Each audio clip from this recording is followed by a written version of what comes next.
Hey everyone, I'm Peter Barron. Welcome to today's episode of the Moonshot Podcast. I am thrilled to welcome Tom McManus and Drew Cocco to today's episode. We're going to dig into the tuition reset strategy at the Montgomery School, where Tom is the head of school. Drew used to work there. He's now at Clarity. This is a little bit of kind of an interesting return for me because many years ago, as I think the reset was either announced or it was just getting going, on the podcast that I used to host for the Enrollment Management Association, we actually had Sally Keidel, who was the head at the time, come on and talk about it. So I'm actually really excited just to kind of get an update on where things stand, what's been happening at Montgomery, how the strategies played itself out. So with that, Tom, Drew, welcome to the show. Thanks, Peter. Thank you. Hey, before we get going, I know I gave a little bit of an intro, but clearly not a deep enough intro. I'd love for you both to talk a little bit about yourselves, your organizations, and then we'll dig into the reset. So, Tom, do you want to go first? Sure. Tom McManus. I've been the head of school here at Montgomery since 2020. But prior to that, I had experience in a startup school space. And prior to that, I led two different independent high schools, one in Hawaii, one in Baltimore. So high school principal, head of upper school. My origin story, if you will, is coming from the world of college admissions. So as a freshly minted graduate of Penn in the 1990s, I jumped in first, as a junior person on the staff, and then traveling all over the country, and then chairing some committees. And then I jumped over into independent schools in 1999, 2000, first as a college counselor, then as a curriculum, and then ultimately as a division leader. So my arrival at Montgomery in the midst of the pandemic, basically motivated by my family's desire to settle into a community where we could have deeper roots, where I could stretch my leadership, and be in a vibrant preschool through, well, at that time, pre-K through 8 environment. That has not disappointed. It's a beautiful, wonderful place. Drew predated me, so he can speak about the admissions outlook at the time, but from the head's chair, we were in full VUCA mode on the heels of Montgomery's, what they called the bold move to reduce tuition. We experienced a solid bump in enrollment in the first year, leveling off in year 2. In some ways, it was the perfect time to be in the marketplace to tell a story about accessibility, because the parents of Chester County, like the whole world, did not know whether the school would even be open, let alone accessible. So there were a lot of considerations. Just to set the stage for a conversation, the following were also true at that time: that auxiliary revenue for our outsourced summer camp and our off-hours facility rentals dropped from a couple $100,000 to nothing. The fundraising leadership was turning over, and our traditional event-based opportunities were gone. They were forestalled or reimagined at a fraction of themselves. We had a great board, and it was a lot of the same members of that board who were here for the reset. And so there's a through line there in terms of their ability to be innovative. And I have to talk about the mission-driven, resourceful faculty who really the quality of the program and the community culture are what made the next chapter that we're going to talk about today really possible. Oh, fantastic. Drew, before we get in, tell us a little bit about yourself. Sure. So my career started actually in the classroom. I taught English at the high school level, but very quickly got into the admissions game. I did that at my alma mater, Archmere Academy, for 8 years. Spent a year leading the enrollment team at Tatnall, but then was able to actually make the move over to Montgomery. After having breakfast with Sally Keidel one morning, and we were chatting, and she was saying she was really looking for someone to sort of take the school through this tuition reset. And I looked at that as an opportunity to really, I'll borrow a phrase from Tom, stretch my leadership. And so I jumped on that opportunity, joined Montgomery in July of 2019, right after the reset had been made. And that bold move forward had been decided. So I inherited the decision-making process that went into the bold move. But I was read into a lot of the background, as I accepted the job. And really the situation was that the price point of the school had become sort of unreachable, unattainable, to the point where all the data was indicating the families were simply not considering the school because of the sticker price. And so after a lot of research and looking at the enrollment numbers being really at an all-time low for recent years, and for what the school needed to be at that time, the decision was made to reduce tuition by 30% across the board. There were some fundraising efforts around that to help sort of float the differential that was going to be experienced in terms of tuition revenue. But the goal was to get enrollment up from about 217 to about 280 within the space of about 3 years. And so that was the task that I walked into in the enrollment office, and was eager to kind of get started. And then, of course, we had the pandemic hit pretty soon after. So starting in summer of 2019, I had 6 months of normalcy, and then everything got turned on its head. But that's kind of sort of the background. So I had spent about a decade at that point in enrollment and financial aid. And came in with lots of ideas of how to make that tuition reset really work. But I will say, the partnership and the support that I had from Tom as the head and the work that we did together, I think was a lot of the magic on the administrative side. But really, I want to emphasize that the success story that I will say the reset presents for Montgomery, that decision to reduce tuition is really only one component of a much larger sort of toolkit that we employed.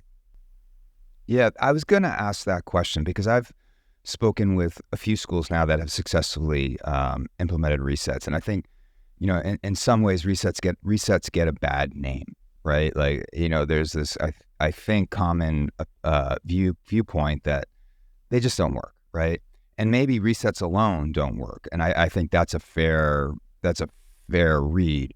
But when schools couple it with other strategic moves, or as you said, as part of a bigger toolkit, you actually can see like significant returns on it. But it has to be part of this larger strategy. And I want to get into that larger strategy because I'm not familiar with it. But before we do, Drew, so just so I get it. So the rationale behind the reset was before you got there, they had done some market analysis to understand that there just weren't enough families in your catchment area that could afford the sticker price. And as a result, we're just not even considering the school as a viable option. Is that the heart of it? That's a lot of it. I think there's a key thing to understand, though, is that in Montgomery's catchment area, there are few really competitive independent school options. It sits in one of the best public school districts in the state. And there are people who will move from far and wide to have access to that school district. And the school district taxes, of course, are rather high. So you have that sort of hurdle where, kind of Montgomery's biggest competitor has a tuition price point of $0. Right. Or your property taxes. Right. Right. Which you're going to pay regardless. Which you're going to pay regardless. Yeah. Right. Tom. Well, I just want to say a little context, longer term context, even predating Sally, is that the school moved here in the late 80s. So we boast a founding date of 1915, but that school was in Wynwood on the main line. And so that was the first bold move. There are actually probably a few others because the school changed identities and has always been trying to figure itself out. It was actually an all boys high school when it opened, and went through a number of transitions, but moved out here as an elementary school, including a preschool. And so I look back at the numbers, and the all-time high that we have on record for enrollment was really 2003, 2004. And that was around 340. And so the school was steadily kind of moving downward. And somewhere along that line, the decision was made also to drop the preschool program. So when Sally actually encountered the school around 2014, it was already dipping below 250. And she was hired, and I know she talked about this on your podcast. She's an expert in this. So he was hired to really think about how to solve this puzzle. And as the numbers continued to slide and they were, into the 220s or even below, they really went into overdrive. So, at that time it was, do we downsize? I mean, go from 2 sections across the school to 1, or is it, do something that kicks the value proposition, because you said that, what people can afford to pay. I think there's just as big a conversation about what they're willing to pay. A lot of the folks that buy houses in this area, they have the ability. And I re-listened to Sally's podcast with you and the research that they found that some of the stories that we were telling about our elementary school were exactly the same stories that the good public schools were telling. So how to differentiate your product along the way.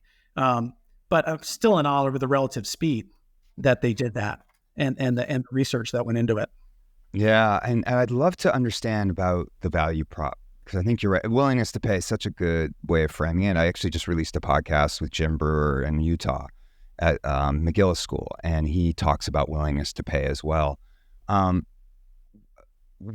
So you implement a reset, but at the same time, and this is what I always talk about with schools if they ask me about resets, you just because you're lowering the price doesn't mean you don't do anything else. You actually have to up the value, right? You have to create such a compelling value prop that at the lower price point, they're not looking at you and saying, oh, they're just the less expensive option.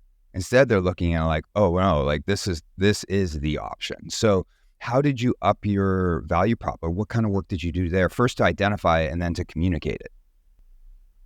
Sure. Do you want to start? Yeah. So we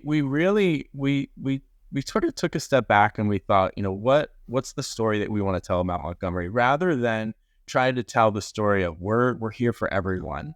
We really leaned into what our campus had to offer, what our teachers had to offer, what separated us from, a typical, high value, high performing public school. What can you get at Montgomery you can't get anywhere else, right? And that is a lot of experiential learning. It's a lot of being known by teachers. It's opportunities to explore. It's opportunities to learn or really experience leadership in a lot of different ways, and to grow within that program in ways that you can't grow elsewhere. We also leaned into the idea that we're a pre-K through 8 program at that time, right? And very intentionally pre-K through 8, right? The value of what the student is going to get in those early learning and elementary and then middle school years, focusing on the leadership opportunities that a 6th, 7th, and 8th grader would have at Montgomery that they're not going to get elsewhere where they find themselves caught in the middle. So there are kind of sub-value propositions for each division within the school, but we really leaned into really focused messaging about, what that experience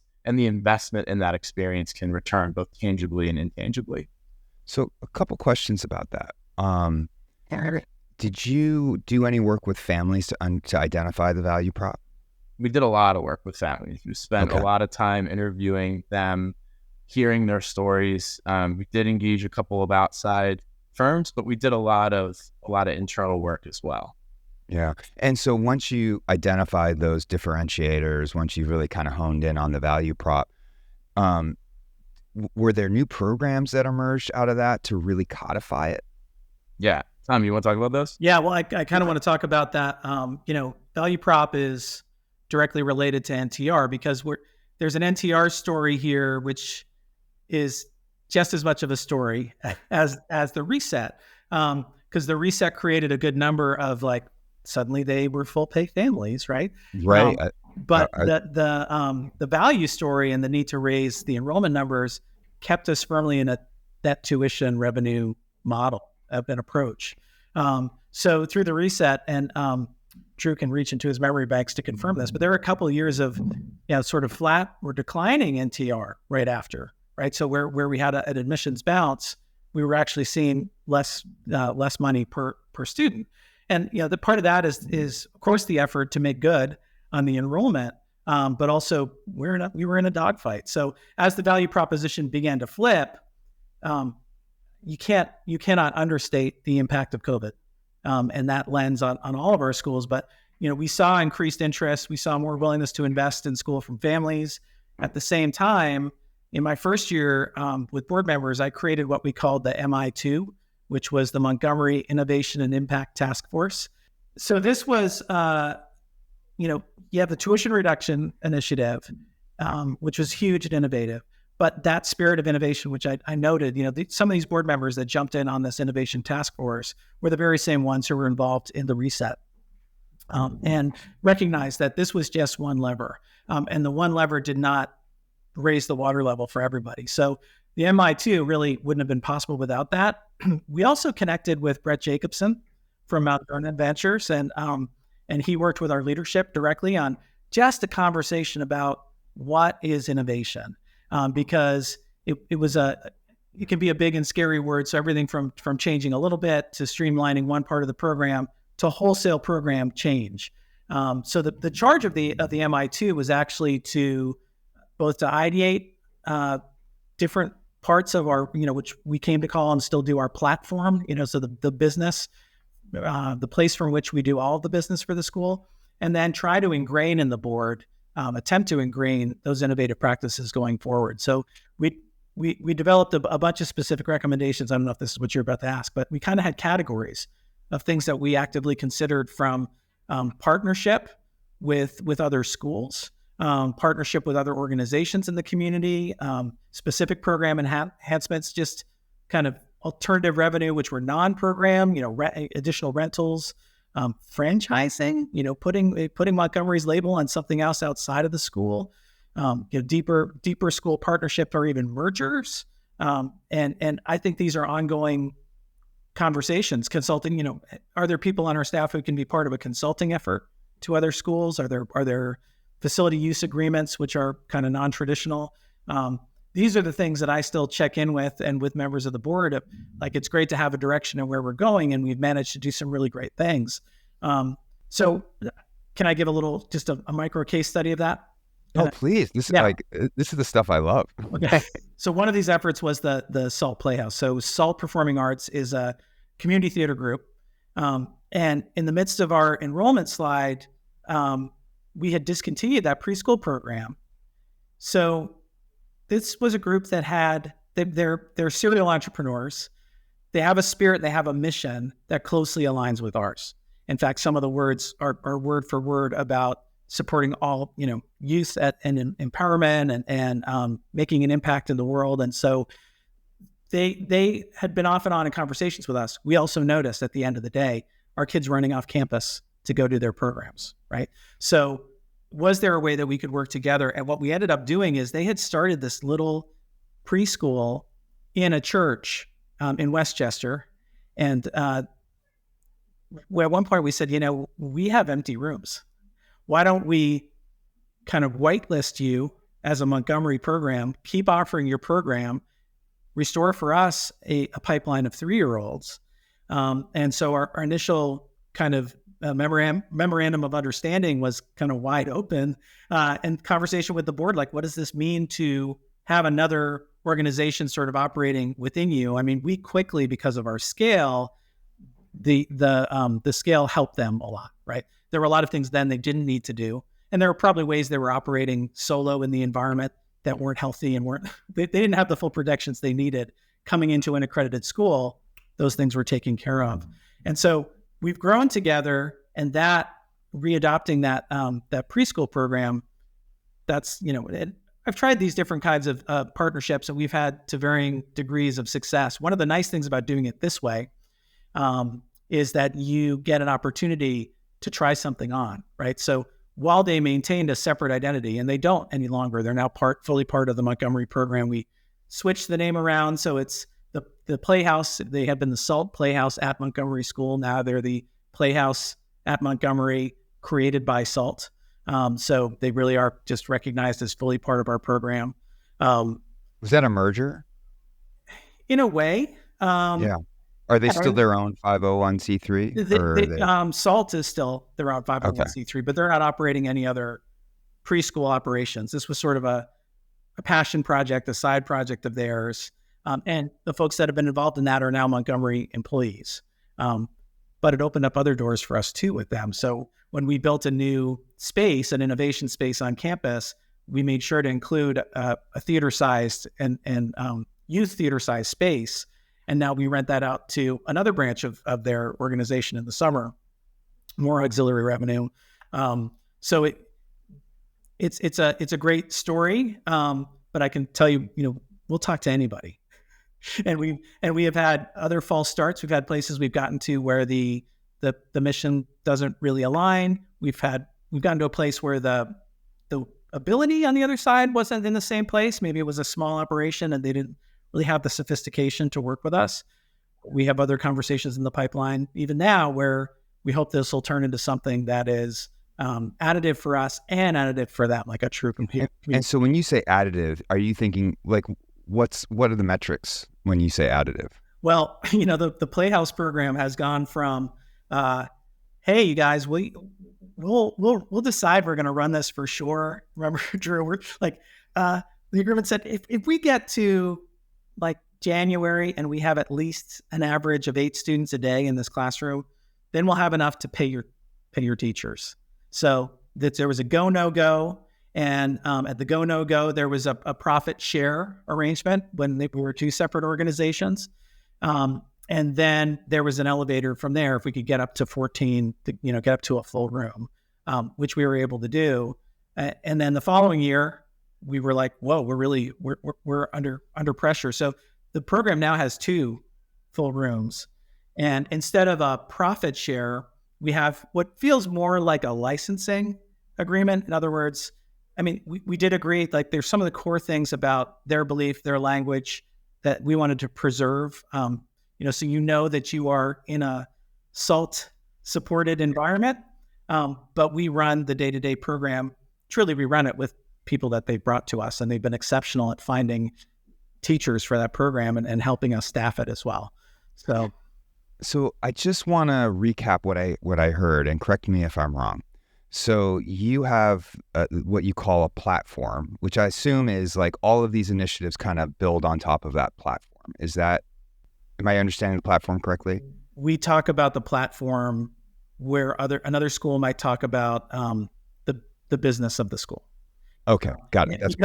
And the problem with talking about it as the business of the school, and why in our new strategic framework we talk about platform as one of our core pillars, is that when you talk about the business of the school, people only see a couple of levers. They only see enrollment and tuition dollars and fundraising. Or potentially they shut down. Like, I don't want to hear the word. Yeah, true. Yes, particularly on the education side. We're like, I have business. All right, I can grade during this meeting. Yeah. Yeah. That's really interesting. So then you've got the platform, the business of the school, and then you develop this MI2 committee, which is... It was a task force, right? The task force. Is it all board members and staff, or? Board members and me, essentially. Yeah, for 2 years, we maintained the task force.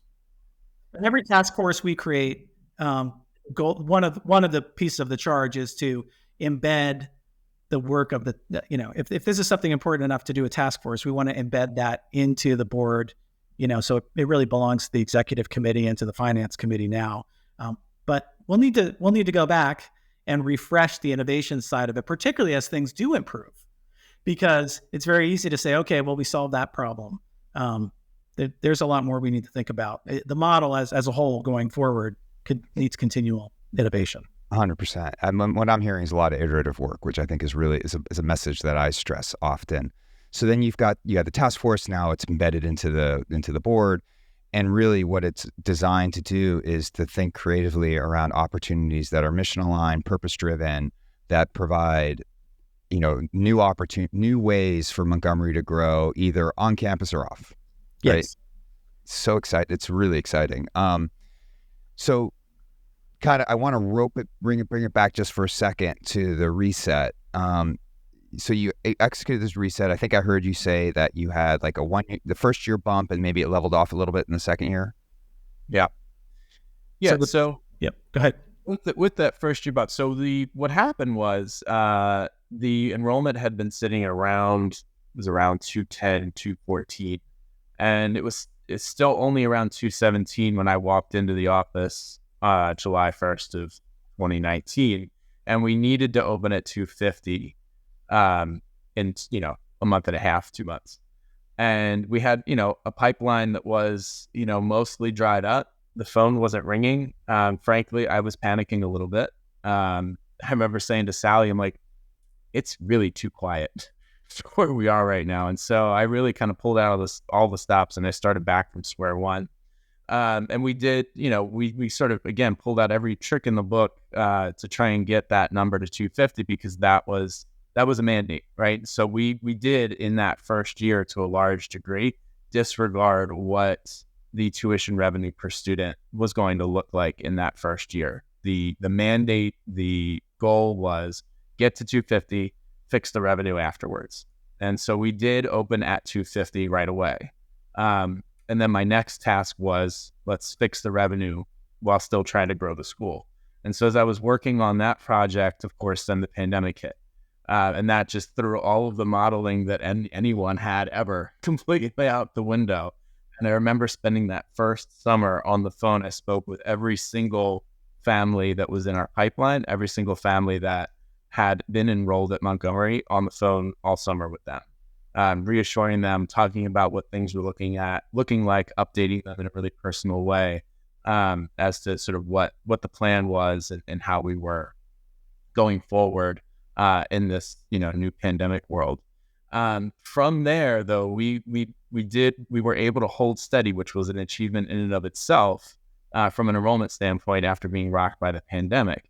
And that gave us the stability to then implement a true net tuition revenue strategy that allowed us to both grow the enrollment as well as grow the revenue. So once we had people sort of stabilized and we had a really solid plan for delivering education, we found that this was the value proposition boost that we needed. This got the attention of the local community that was largely displeased with the way that the local public school districts have been handling education in the pandemic. So we were able to really focus on that messaging and show what we were able to provide. And so we were able to boost enrollment. We were able to increase net revenue, while at the same time then putting plans in place, doing the programmatic improvements that Todd described in order to keep those folks, right? Because that was the concern. If they're switching over because we're offering something that their current school doesn't offer in the pandemic, are they still going to stick with us and pay this tuition once things normalize over on the public school side? And we were able to accomplish that. We reduced attrition rate significantly, increased the average net tuition revenue per student by about 15%.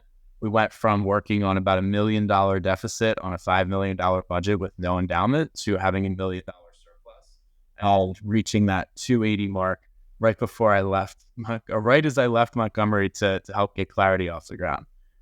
So we kind of came in right under the wire, but it's a good case study in the application of net tuition revenue as a strategic tool within that larger toolbox and using it to manage towards sustainability. What are some of the examples of things that you did?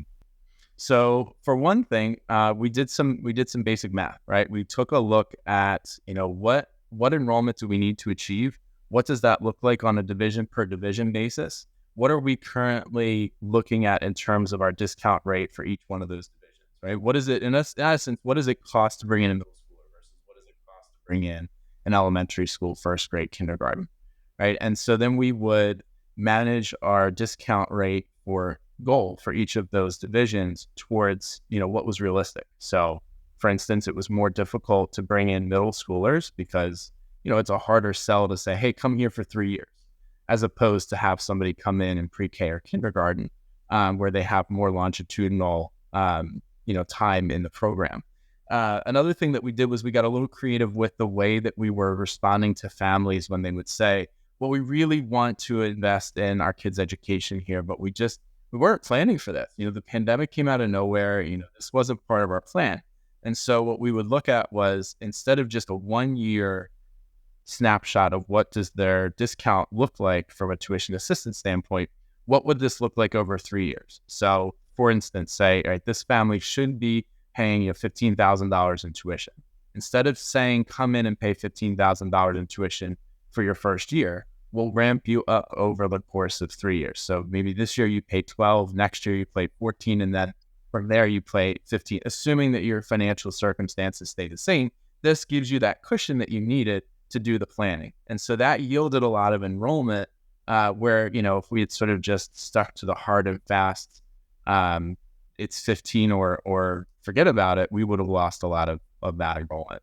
Another thing that we did was we started to institute some non-need merit-based scholarship, a small sort of selective amount to help grow the enrollment in the middle school grades, which, was a big challenge for us. So we started putting some mission-based strategic initiatives around net tuition revenue. Instead of thinking of tuition discounting as just a way to provide access, which it certainly is, we also were using it as a strategic tool to grow enrollment, as well as to grow the contributions of current families, because that was another piece of it, right? Was leaning on the relationships that we built with current families to explain to them, hey, listen, you came in, you're probably over awarded. Let's talk, frankly about this. I would explain to them that financial aid is an ecosystem, right? As their needs reduce, we can take those dollars and we can help other families out, right? It's a living, breathing thing. And if they find next year they need some more help, then we'll adjust for them as well. But the goal is, as a community, that everybody contributes what they're able, fairly and appropriately. And people responded really well to that. And that was a huge way that we were able to boost net tuition revenue, even outside of trying to grow the enrollment. And that's a credit to Drew in the relationship department. When I arrived and he'd only been here a year, folks were really comfortable sharing with him. And those kinds of long range conversations could be had because of that. And that's one of his many gifts. I was also smiling as you were talking about some of the innovative approaches, because I think we called it the octopus. Drew was like, here are 8 kind of innovation corridors within admissions and financial aid that we should be thinking about moving along, and things like, small merit gifts, or gifts in aid, we're part of that. That's right. It was our eight-armed octopus plan. I can see good graphics behind that. I can see how you can brand that well. Just out of curiosity, where does your tuition stand against the competition now? Are you still below? Yep. So, just to add a chapter, because it was a sad day when Drew told me that he had, while doing all this, had also helped to launch an incredible organization, which we were one of the first to sign on to, with Clarity. We're now 30% higher on our NTR. And our total student count is 333. That's inclusive of the preschool numbers. Wow. So, it's exciting, right? And we're able to model proactively forward from here, with a plus budget, which has been elusive, even with the models that Drew was talking about. We still had we have some, one bond out there. We also have, some annual maintenance stuff. What we were actually seeing on the plus side was, it didn't really exist. So we're now able to have some money in the bank, knock on wood, and keep plugging. But so back to your question. Ask me again. No, I'm just curious. Like, does your tuition still? Oh, yes, Are you still below, or are you higher? Or, we look at that every year, and obviously we're in a tuition setting cycle right now. What's been interesting is, I think, hindsight is always 20/20. And there was a tuition increase plan that went along. It was a 5-year kind of lookout. The fundraising that was done, which what they called the Excellence Within Reach campaign, to support, what was projected as deficits the first couple of years. In the first year, there was not the increase was not as large as they could have taken, because in the mindset, and it was good thinking around the table. We've just brought these families in at this new tuition level. Maybe we shouldn't do 4% as we said we wanted to do. Maybe we should do 2%. And of course that compounds, right? And then we met the COVID environment. And one of the years when kind of the core year there where folks held flat, we actually went up. We went up 6 to 7%. So, 6 to 7% on our tuition, we brought to families, and we never really talk about percentage, but we talked about the core dollar amount relative to if they'd been at one of our competitor tuition-based schools. So, we are still on the bottom band of the schools that we track against that are independent schools. But we've taken those increases where we can, and some of it has been to stabilize the ship. It was a deep cut that we took. One interesting thing is that again, a COVID kind of silver lining with the payroll reduction acts. We were able to have additional funds, as well as the EANS grants. We were able to do a bunch of things that we wouldn't have been able to do otherwise. And so it could still be a time of growth for us, even if the budget was relatively flat. And we didn't have to dip as heavily even into the funds that were raised to support us. So we were able to put those funds towards some of the innovation work that we did and building our new innovation center. So it paid itself forward regardless from that moment of the reset. So a couple questions as we close. First is, like, where do you see it? Where do you, when you look out onto the horizon for Montgomery, where do you see the opportunities? I mean, it feels like you've got this innovation spirit that's being woven into your DNA. I imagine you must be excited about what's ahead. Yeah, very, very much. We just finished a strategic framework. So, and we've intentionally said it's not a plan. The planning happens in response to what we need, what we face. And I think the lessons of COVID, huge for that. But we do have some tactics that run out as far as 5 years that we would like to achieve.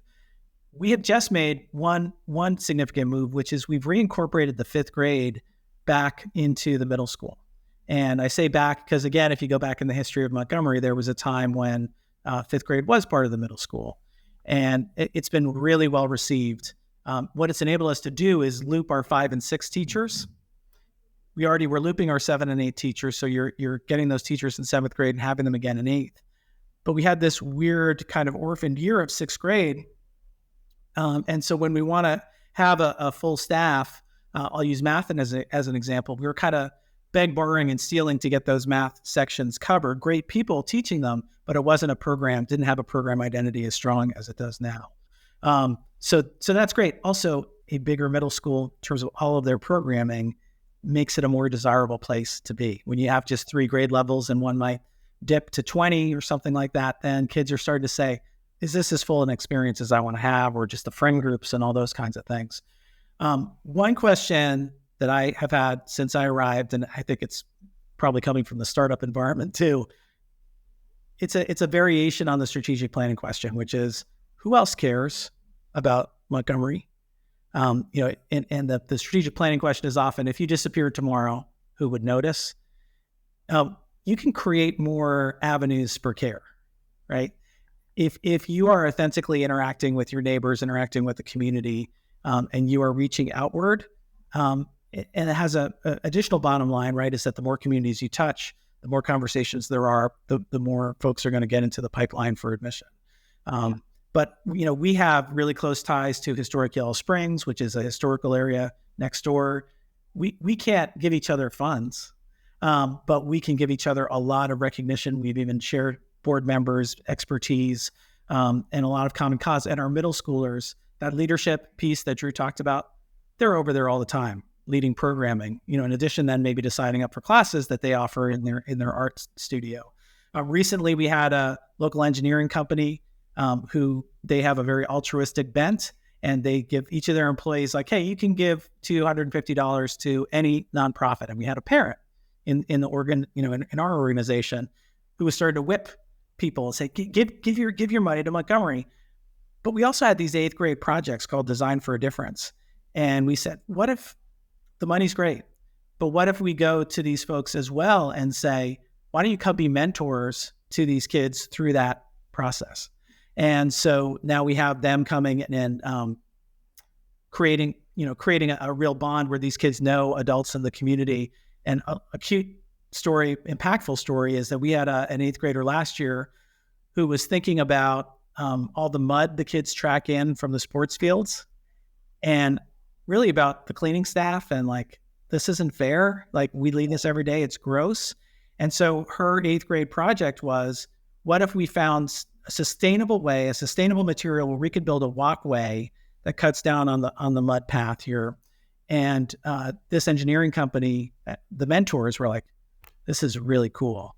Come down to our offices and pitch it to us. And they funded it.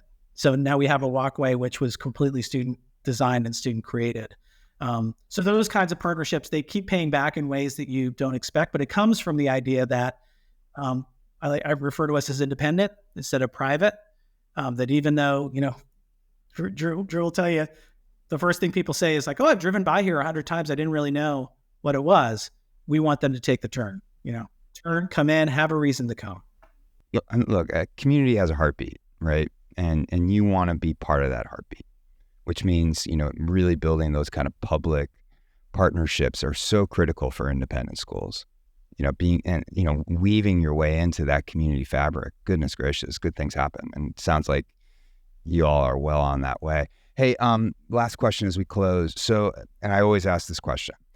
Imagine a school called you today or tomorrow, and you both can give me answers to this question, and said, hey, we're dealing with some financial pressures, some enrollment issues. We're not sure where to start. What advice would you give them? Drew, why don't you kick it off? Sure. Well, I'm, as someone who, is always sort of working within this framework of tuition revenue as a former enrollment and financial aid professional, one of my first deep dives is, I would say, take a look at your discount rate, take a look at your tuition revenue, and start doing a deep dive into what grades are yielding, what grades are requiring a lot of discount rate, what does your yield rate look like from an enrollment to financial aid standpoint. I would suggest starting to map out where your students are coming from, where they're not coming from.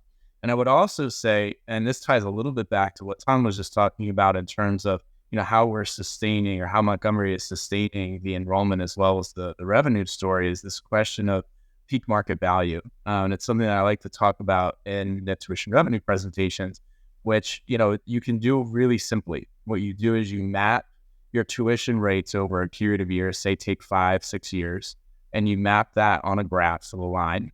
And then you take either your weighted average tuition, net tuition for each student, and then you graph that line next to it, or you can do it by division, whatever makes sense. And you take a look at those two lines. And if they're both going up at a relatively equal rate, then you haven't reached your peak market value, and there's a lot of potential for you. But if you start to see that net revenue number flatten out as your tuition rate keeps going up, then that's a signal to you that you're going to want to start putting in place some programmatic changes, some real substantive to your relative value proposition. And if you can do that, and you can implement those things and lean into who you are, using a lot of examples of what Montgomery has done as excellent examples of a school that started off having surpassed their peak market value, did a reset, created a whole new value proposition, and now continues to deliver on that value. And I would argue probably has still not yet reached their new peak market value, because now that value is perceived much higher because of the richness of the experience. So I would say that's where I'd start. Yeah, that's great advice. Tom, what would you add? The first thing I would say is, with your leadership, try to think widely. Do the work on the levers that but also ask the question, what is true about your institution that could be a part of your platform that you're not fully exploring? And so, for us, it's 60 acres, and the field trips and the little trips to the creek with your boots on, those were nice photo opportunities and also nice stories to tell about the individual experience of kids. But what if we double down on that?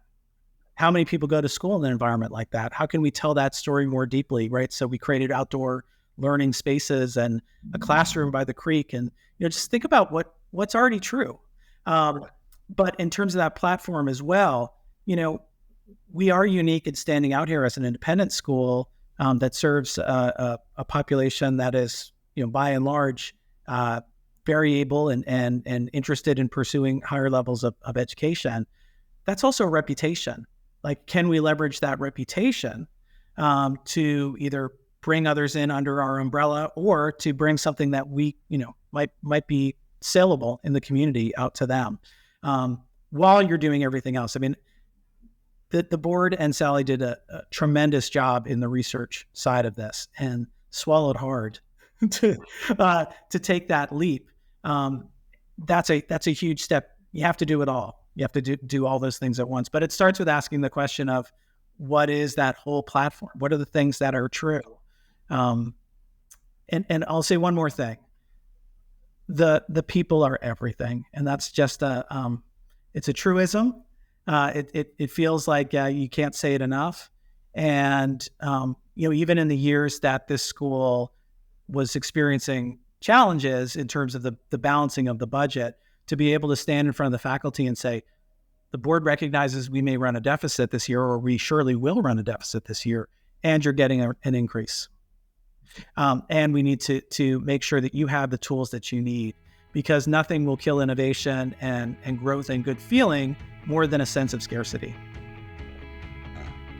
Well, this has been terrific. Tom McManus, the Montgomery School, Drew Cocco, Clarity, formerly of the Montgomery School. Thank you both for sharing the story. I really do appreciate it. Thank you. So much. It's been great.